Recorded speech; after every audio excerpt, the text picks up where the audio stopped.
අයිබෝවන් දුවල පුතාලා හැමෝටම මම අද ඔයාලට කියලා දෙන්න යන්නේ ශිෂ්‍යත්ව විභාගයට එන තවත් විභවිතාමාන ගැටළු වර්ගයක් වන ත්‍රිකෝණ ගණන සෙවීමේ පාඩම පිළිබඳව. මොකද පුතේ ත්‍රිකෝණයක් කියන්නේ කෝණ තුනක් සහිත මුළු සංවෘත රූපයක් නේද? මොකද්ද කෝණ තුනක් සහිත සංවෘත රූපයක් තමයි අපි ත්‍රිකෝණයක් කියන්නේ. සංවෘත කියන්නේ මුළු නේද? එතකොට පුතේ මේ ඔයාලට මම ඇඳලා පෙන්නලා තියෙන්නේ විවිධාකාර වූ ත්‍රිකෝණ වර්ග කිහිපයක්. එතකොට අපිට ශිෂ්‍යත්ව විභාගෙට එනවා මෙන්න මේ ආකාරයේ රූපයක් දීලා මේකේ තියෙන මුළු ත්‍රිකෝණ ගණන සොයන්න කියලා. ඉතින් මේක හොයන්න විවිධ ක්‍රම තියෙනවා. ඉතින් ඒ වුණාට පුතේ මේක අපි ඉක්මනින් ඒ කියන්නේ කෙටි කාලයක් තුළ වේගයෙන්ම අපි ගණන් හදන්න ඕන විභවතාමාන ගැටළු වලදී.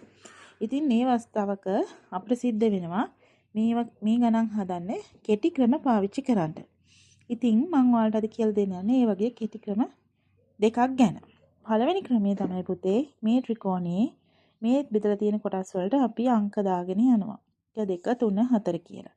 ඊට පස්සේ අපි මේ අංක ටික එකතු කරනවා. එතකොට ඔක්කොම කීයද පුතේ? ඔක්කොම 10යි.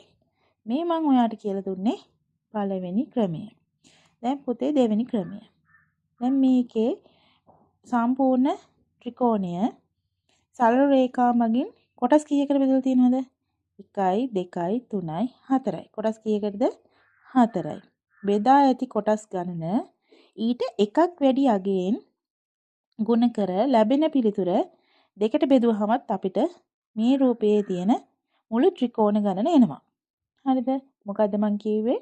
බෙදලා තියෙන කොටස් සරල රේඛා මගින් බෙදලා තියෙන කොටස් ගණනට එකක් වැඩි අගය. එහෙනම් කොටස් කීයද? 4යි. එකක් වැඩි අගය 5. 4 වරක් 5 එහෙනම් 20යි. ආයෙ මම මොකද කරන්න කිව්වේ? මේ එන අගය දෙකට බෙදන්න කිව්වා. දෙකට බෙදුවහම පිළිතුර කීයද? 10යි.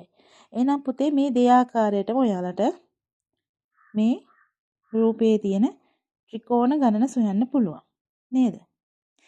එහෙනම් තවත් දවසක තවත් ගණිත ගැටළු වර්ගයකින් මුණ ගැහෙනකන් ඔයාලා හැමෝටම අයබෝවන්.